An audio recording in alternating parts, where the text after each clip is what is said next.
Hello AP Calculus AB. This is going to be a video lesson on topics 6.3, 6.4, and 6.6. This is on page 11 in your notes packet.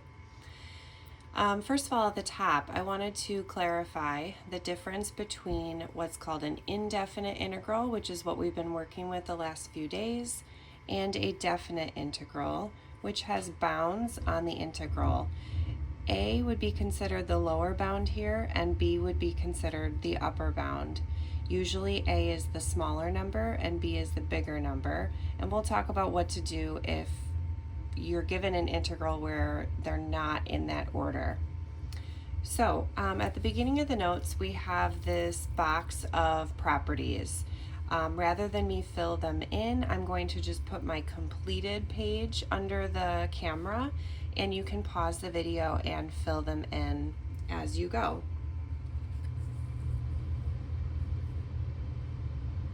So take a moment to fill in the properties, and I will briefly explain each property. So the first property is when your bounds are exactly the same. Notice they're A here and A here. If the bounds are the same, remember those are our x values. If the x values are the same, that means that there is no accumulated area at all, because the lower bound and the upper bound are exactly the same. Over here, if you have a constant function inside your definite integral, I have an example over here. A constant function would be something like y equals 4. That would be a horizontal straight line. And if your bounds were your x values, telling you to cut it off at two different x values, here I just chose 1 and 3, that's a difference of 2, okay? Essentially, you're just creating a rectangle, and you can find the area of that rectangle. And so the property says that you're just going to do the height of the rectangle, which is the k value, the constant value, times the difference in your bounds, which would be your base. So you're just going to do height times your base to get that rectangular area. Now the next property basically says if you have a constant times a function, it is okay to take the constant out of your definite integral, and we've seen that before in another property. Now this is the property I talked briefly about at the beginning of the lesson, where if your lower bound is not the bigger bound, if your lower bound is not the smaller bound and it happens to be the bigger bound, you can switch them back to the way they should be, but you have to put a negative in front. Okay? That means you have negative accumulated area because there is not forward progress. You're essentially going backwards. All right, this next property we've seen before, the sum and difference property. If you have two functions being added together, you can separate them into different integrals, into separate integrals, and that is still mathematically equivalent. The next property says that if you have an integral between a and b for the bounds, but you have a point in the middle, or not necessarily in the middle, but in between, where you can separate the integrals nicely, you can do that. So instead of going directly from a to b, you can go from a to c and then pick up where the last one left off and go from c to b. And we will see that in today's lesson. Then we have a theorem. If a function is continuous, then it is integrable. That's kind of a funky word to say, but integrable. So as long as the function is continuous, then we should be able to find an integral. All right, let's move on to the examples. All right, we have example 1. It says for each of the following, set up a definite integral excuse me, that would calculate the area of the shaded region and then calculate the area of that region. So right here, we are not given a function to work with. They are asking us to come up with a function to demonstrate this shape right here. So I happen to notice that my x values, right here I'm at 0, and over here I'm at 5. So right away that tells me that my bounds on my integral are going to go from 0 to 5. And then I have to come up with a function to demonstrate that shape. Well, this happens to be a straight line going across, and that's a constant function, okay? This line would be y equals 3. So the function of my integral is just simply going to be 3. But of course, I have to use correct notation, and I have to put dx after my function. Since this is a constant function, I can use my property that we looked at before, this property here, and I'm just basically finding the area of that rectangle. So I can say that the height of my rectangle is 3, and the width of my rectangle is 5, and so this particular integral is going to be equal to 15. Okay, now the next one is still easy in terms of finding the area, but coming up with an integral is a little tricky. Now what I'm going to do is I'm going to come up with one integral on this piece of paper, but there's technically at least 4 different ways to come up with an integral for this particular shape. Okay, what I'm going to do is I'm going to split it up into 2 separate integrals. I think that's the easiest way to understand and comprehend this particular problem. Now, if we were in person, I would actually ask if there's any ideas from the students to see if you can come up with anything. But what I want to do first is I want to focus on the left side of this big rectangle. And so my bounds for the x value would be from -4 to 0. And if I have to come up with a function for this particular piece here to create that shape, I know that this is a line, y equals mx plus b. My slope is +1, and my y-intercept is up at 4. So if I were to go from -0 to 4, my function would be x plus 4 with a dx in front or after it. So that would be the left side of the triangle. But then I have to do the right side of the triangle. And so the right side of the triangle would start at 0 and go to +4. But this time I have a negative slope, and so my function would be -x, but I still have a y-intercept of 4 dx. I think that's the easiest way to write the integral, splitting it up into 2 different sections. And then from here we could just use geometry to be able to find the actual area. So this side of the triangle would be 1/2 times 4 times 4, which is 8, and this side would be the same thing. And so overall we have an area of 16. Now I'm going to put my completed notes under the camera so you can check out the other ways to write an integral for that particular problem. So for another option is, let's look at my option number 2 here.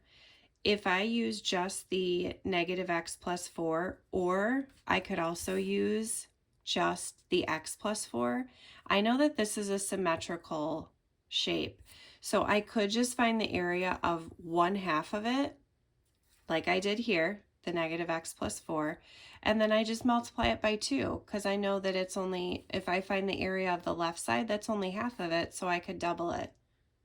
Or I could do, sorry, this is the left side, and then this is the right side. So I could do the left side or the right side, and then just double it.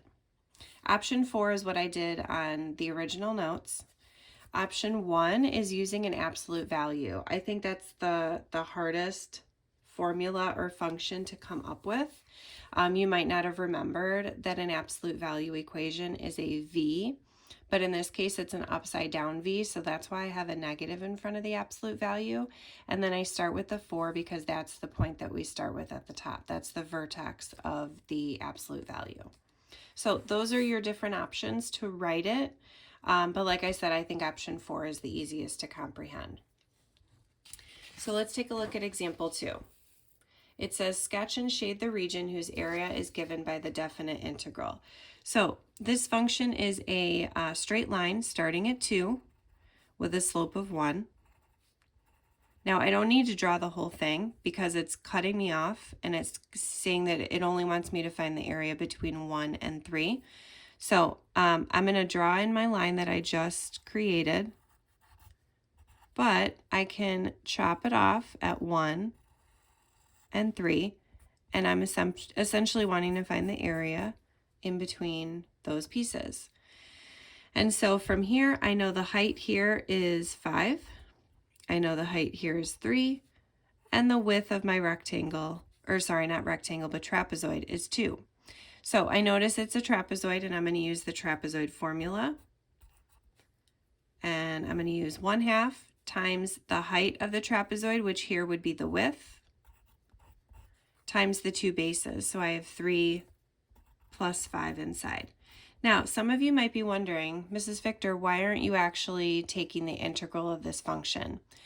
We will very soon, but for now, it says use geometry to find the area. So although we do know how to find the integral of x and 2, we're not going to use actual integration just yet because it says use geometry. So we're using the trapezoid formula, and here we would get 8 for that area. Now, this next function is a little bit challenging. I'm going to take that function and write it off to the side. AP will throw a question like this at you and expect you to use geometry to find the area and not integrate it using actual integration rules, because integration is quite ugly if you try to actually integrate this. What they want you to do is they want you to recognize that this is a semicircle, and here's how you'd know that. If you squared both sides, you would end up with this function, but this is actually a conic section. Remember back in pre-calculus, if I were to add x squared to both sides, this is a circle. X squared plus y squared, it's a circle centered at 0, 0 with a radius of 2. But because they solved it for y, it's only the upper portion of the sum of the circle. So my radius would be 2, my center is at 0, and so I have a semicircle that looks like that, and I'm having to find the area under that semicircle. So the area of a circle is pi r squared, but I want to cut that in half. Notice I put 2 in for my radius because I know my radius is 2, and I could just write that as 2 pi. All right, so remembering a little bit of pre-calculus for that one. All right, let's move on by turning the page. All right, example 3, we are going to get some practice using more of those properties. The first property that we're going to use is the sum and difference property. So I'm going to split the f of x and the plus 6 into 2 separate integrals. And then over here, they tell us what the integral from 1 to 3 of f of x is. So we can just plug that 10 directly in. So I'm going to split this up, and I'm going to say I have the integral from 1 to 3 of f of x dx, make sure you're using correct notation, plus the integral from 1 to 3 of 6 dx. Now I know that this is going to come from there, and so I could just say that that's 10 plus, now this is a constant, and so all I have to do is take the height of that rectangle, which is 6, times the width of that rectangle, which is going to be the difference between my bounds, 3 minus 1, and so I have 10 plus 6 times 2, which is 10 plus 12, which is 22. All right, the next one is like a little puzzle, and this is one of my favorite questions. But essentially what we're going to do is I'm going to split up this integral, and I'm going to first use the sum and difference formula, but then we could also take the 3 out of that first integral. So what we're going to do here is I'm going to say I've got the integral from -2 to 5 of 3 f of x dx minus, then I have the integral from -2 to 5 of g of x dx. And now what I can do is I can take the 3 outside of this first integral. So I'll do that. If you wanted to do that in the first step, you could have. Save yourself a little bit of writing. And now let's look and see what we are provided with. It tells me that the integral from -2 to 3 of f of x dx is 6. And then it gives me from 5 to 3 of f of x dx equals 3, which is a little interesting because it looks like these bounds are flipped. So I might have to play with that just a little bit, okay? And then it tells me basically this one here from -2 to 5 of g of x dx is -4. So that's going to be a direct substitution. But what's interesting is I'm going to take the given integral here and I'm going to rewrite it off to the side because their bounds are switched. If I write it with the 3 on the bottom and the 5 on the top, I can put a negative in front and then therefore that's going to be equal to -3 and not +3 because the bounds are flipped. So I'm taking that given piece and I'm flipping it. Now the other issue that we're dealing with here is that my problem goes from -2 to 5. Theirs doesn't go from -2 to 5. It goes from -2 to 3 and then again from 3 to 5. So what I have to do is split up this particular integral into two different parts. So I'm going to keep that 3 on the outside, but then I'm going to change my bounds. I'm going to say I'm going to go from -2 to 3 of f of x dx, plus then I have to pick up where that last one left off, and I'm going to go from 3 to 5 of f of x dx. That's using another one of my properties that we looked at. Now I'm going to close my bounds and then bring the rest of the problem down. Like I said, it's kind of like a big puzzle.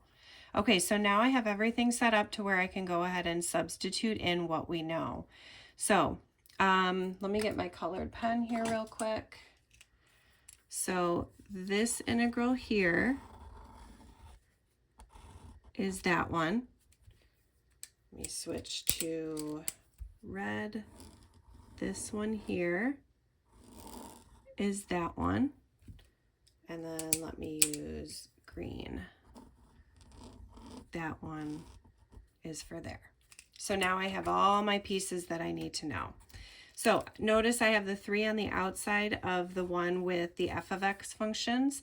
So I have 3 times 6 plus a -3. And then I have minus my -4. Careful with your signs here. So this is going to be 3 times 3 plus 4, which ends up being 13. I love that problem. That's a nice fun puzzle problem. Okay, the very last part should go pretty quick. This next part here says that we have areas under the x-axis. Be careful, we talked about this initially when we first started talking about integrals though. When you have area under the curve that's above the x-axis, that is positive area. But when you have area under the x-axis, that's going to be negative area. So that's something to keep in mind, and we'll need that concept for the next example. Okay, so here it says the figure to the right shows the graph of f. The areas of the regions between the graph of f and the x-axis are labeled, and it is known that, and this is where it's going to sort of test to make sure you know how to read an integral. The area of f of x between 0 and c is 3. Or sorry, I said that in the opposite order, between c and 0. The area of f of x between c and 0 is 3. So here's c, here's 0. That means this is an area of 3. So I would go ahead and draw that in now that we know that. I would also point out that this should technically be a -5. And this should technically be a -7 because we're going to want to remember that since those are under the x-axis, we have to keep that in mind. Okay, so now if we are finding the area of f of x between 0 and e, I'm going to start at 0 and go all the way to e. So that means I'm going to take my -7, which is under the x-axis, plus the 10, and that gives me an area of 3. The next one goes from B to D. B starts here, D ends here. So from B all the way to D, I'm going to take my -5 plus the 3 above the curve plus the -7 below the curve, and that ends up getting me a -9. So like I said, these should be quick. Now, the last two have absolute values, and I want to make sure it's clear the difference between the two, because notice the absolute values here are just around the function, but the absolute values here are around the entire thing. So I'm going to go ahead and write down what the difference is. So this means that you've got all areas under the f of x curve are positive. So that means that over here, and that's why I didn't write it directly on the graph, for part C, we want to assume, because we've got the absolute values there, that the 5 and the 7 are positive. Okay, that's what part C means. Now, part D is a little different. It means that we want to calculate the area under the curve like we did in parts A and B, but take the absolute value of the total area. So we are going to, for part D, we are going to use the -5 and the -7 if we have to, but then we're going to take the absolute value of our final answer. So let's go ahead and find part C and part D. So part C, we're going to go from A to 0. So from A right here all the way to 0. And remember, we're going to assume that this 5 is positive because of the absolute value there. So what we're going to do is we're going to take the 15 plus the +5 plus the 3, and that gets us 23. Okay. What I want to mention for part C is that because the absolute value is there, this gives us total distance traveled whereas parts A and B are displacement.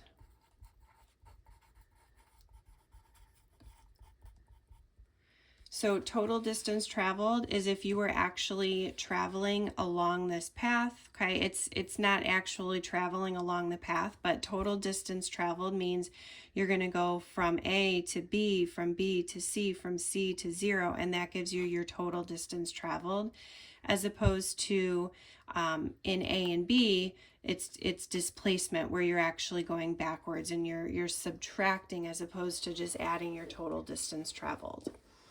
All right, let's go ahead and find the answer for part D. So once again, we're going from 0 to A, but I'm going to count the 5 as a negative. So this is going to be 15 plus a -5 plus the 3. Now it ends up getting us a +13, but because the absolute values are there, we would take the absolute value of that, which of course, as we know, is still +13. If this were negative though, we would make it positive. All right, and that is definite integral properties.